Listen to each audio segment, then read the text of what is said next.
صباح الخير. اول حاجه النهارده بقى كده بدأنا روتين الصباح بتاعنا بالفراخ بتاعتنا. قلت كده يعني بنقوم الصبح بدري، الجوز لسه منزلش الشغل عشان يقعد مع العيال، عشان ده يوم الاجازه بتاعته. فايه بدل ما انزلهم كل يوم كلك يعني ومفيش حد رايح مدرسه ولا حضانه النهارده، فانزل بدري بقى ايه اشوف الدنيا ماشيه ازاي. ابتدي بقى اشوف الطيور بتاعتي كده. بسم الله ما شاء الله، اللهم صل وسلم على نشوف بقى الموبايل وانا بستعد لازم تبقى عارفه كل حاجاتك عشان خاطر تتابعيني اول باول. طبعا ايه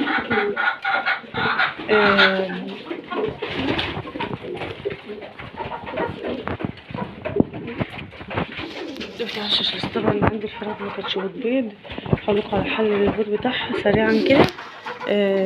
رحت للبيطري جبت منه ازازه صغيره كده، قلت له ان الفراخ بتاعتي عدت ال6 شهور وما بيضتش. انا كنت قبل كده بخلي الفراخ تبيض على 3.5، ماشيه معاهم بروتين. لو ترجعوا للقناه قبل كده كان عندي فراخ وخليتهم بيض على 3.5، بس مشيتهم بعلف بياض من اول 3 شهور. دولت ما رضيتش نجيبهم علف بياض عشان ما يتعودوش عليهم. دلوقتي بقى ايه جبت لهم الازازه الصغيره دي فيها كالسيوم وفيها حاجات تخليهم يبيضوا على طول. جبت الازازه حطيتها لهم اسبوع او 10 ايام باضوا بعدها، وقال لي اول ما الفراخ معاكي تبيض ترجعي لي تاني تاخدي ازازه عشان ما يقطعوش منك بيض. طبعا 3 باضوا واللي هي الاخرانيه دي لسه ما باضتش، لسه ما ربتش عنقود ولا كده. فاللهم صل وسلم على سيدنا محمد. جبت لهم بعد ما عند البيطري ايه زي ما تقولي بقى اداني كالسيوم، هو اداني حاجه مش عارفه، بس هم باضوا على طول الحمد لله يعني. تعالوا نبص على الارنب بتاعنا. ننزل كده نشوف الارنب بتاعنا عامل ايه.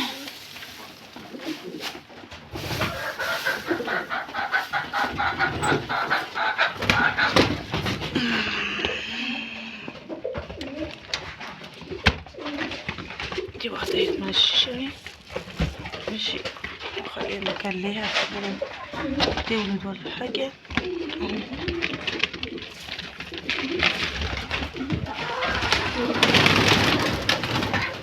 كده عشان الارنب تدخل مفيش حاجة تانية تدخل. بصوا اهو الارنب بتتولد تاني، الحتة الصغيرة ده هيدخلوا واحدة هتولد ولا حاجة.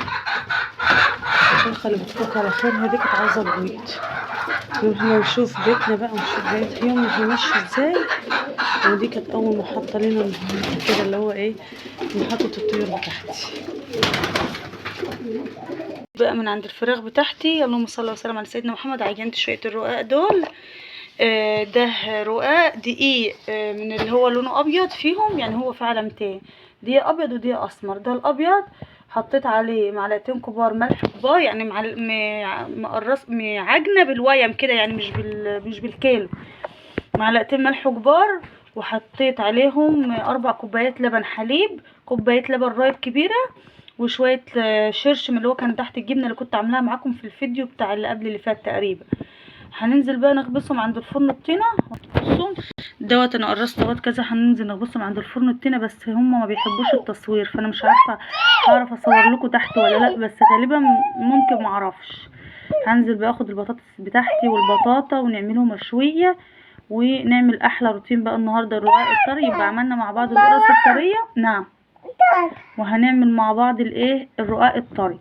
ما تنسوش في اخر بس لما تعجنوه كده تحطوا لهم كوبايتين سمنه من الكبار دولت اللي هم كوبايتين شاي كبار كده، يعني على حسب طبعا العجينه اللي انت عجنها. بعد كده ممكن نبقى نعمل لكم بقى بالميزان ونقول لكم المقادير بالظبط. بعد بقى ايه ما احنا الفراخ بتاعتنا خليني بقى الغسيل. عندي شويه كده منقش لهم مكان، الشويه دول اللي شوفوهم اهو.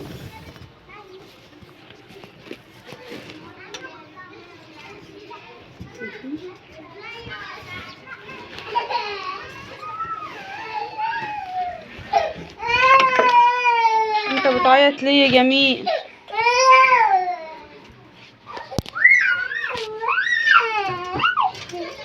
انت عيط ليه؟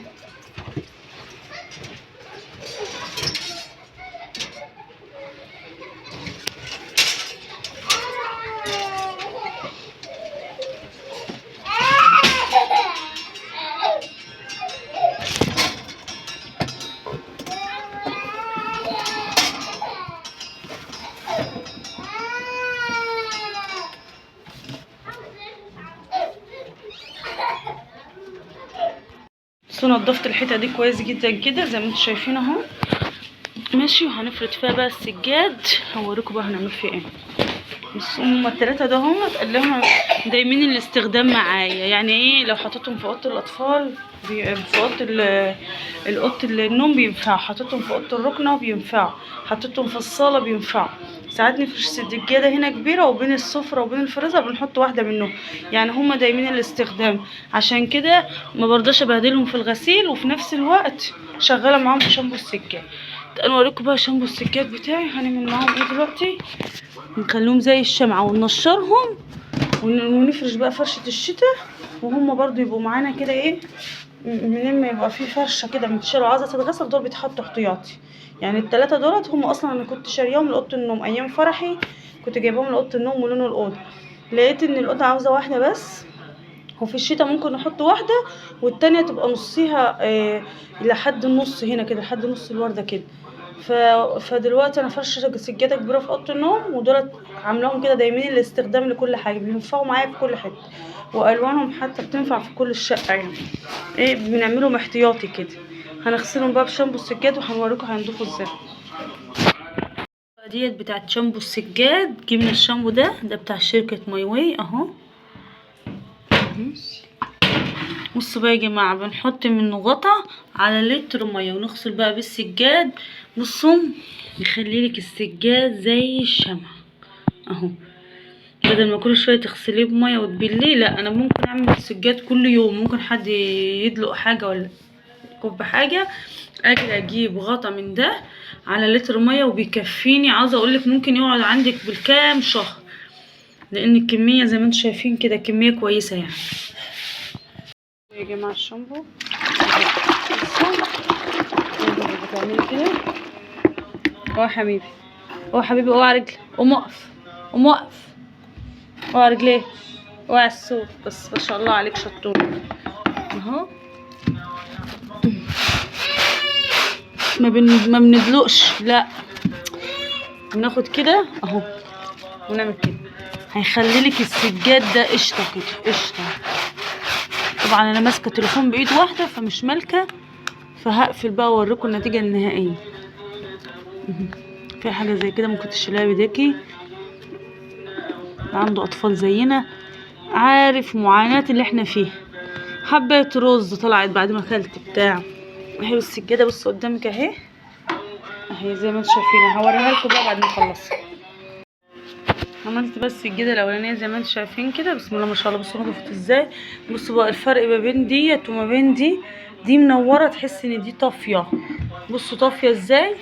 شامبو بقى السجاد بيخليها تلمع زي ما انتم شايفين كده، وفي نفس الوقت مش هتحتاجي في الشتاء لا تشمسي ولا تعملي. انت هتحطيهم تحت على البلكونات يتهووا شويه وهيشفشفوا منك على طول، مش هياخدوا وقت. يعني بان لو هتمسحي شقتك ولا تروقي حالك هتلاقي نفسك خلصت الثلاث حتت دولت ونشفهم وتيجي تفرشيهم في نفس اليوم. بالنسبه للشتاء انا ما بغسلش السجاد الكبير في الشتاء، ليه؟ ببقى غسلاه وركناه مغسول، يا دوبك بنفضه واعمله كده ايه بشامبو السجاد. يعني حتى لو هو نضيف عندك اعمليه بشامبو السجاد ونشريه، هتحسي ان ريحته اختلفت كده وبقى شكله جميل. وكل كام يوم كده، كل اسبوع ولا كل 15 يوم لف على الشقه بحالها بشامبو السجاد وبالمكنسه بالكهرباء، اشفطي بالمكنسه وبشامبو السجاد ونشري اللي تعمليه تنشريه، هتتهوى كده معاكي وهتحسي ان بيتك بيفرق كده وهيبقى شكله جميل وريحته كده وتبقى مميزه. ده بقى ايه، هنشرهم كده ونكمل مع بعض بقى الروتين ان شاء الله. وده كان يعني ايه بداية، يعني يعتبر نص اليوم كده، ده كده ايه لسه نص اليوم. ده من ضمن بقى اللي هو ترويقة الشقة بتاعتي. يعني انا مثلا سويت السراير روقت الدنيا، مش عارفة هيبان من هنا ولا ايه. بصوا سويت السراير اهوت ماشي، وشويه حاجات يعني اللي هنشد السجاده وهنمسح مكانه، طالما انا كده كده ايه مخليه الشقه عريانه. يعني الشقه طالما هي عريانه هنمسح كله، ونرجع بقى ندخل السجاده اللي انا عملته ده يكون شفشف ونلم ايه فرشتي وكده.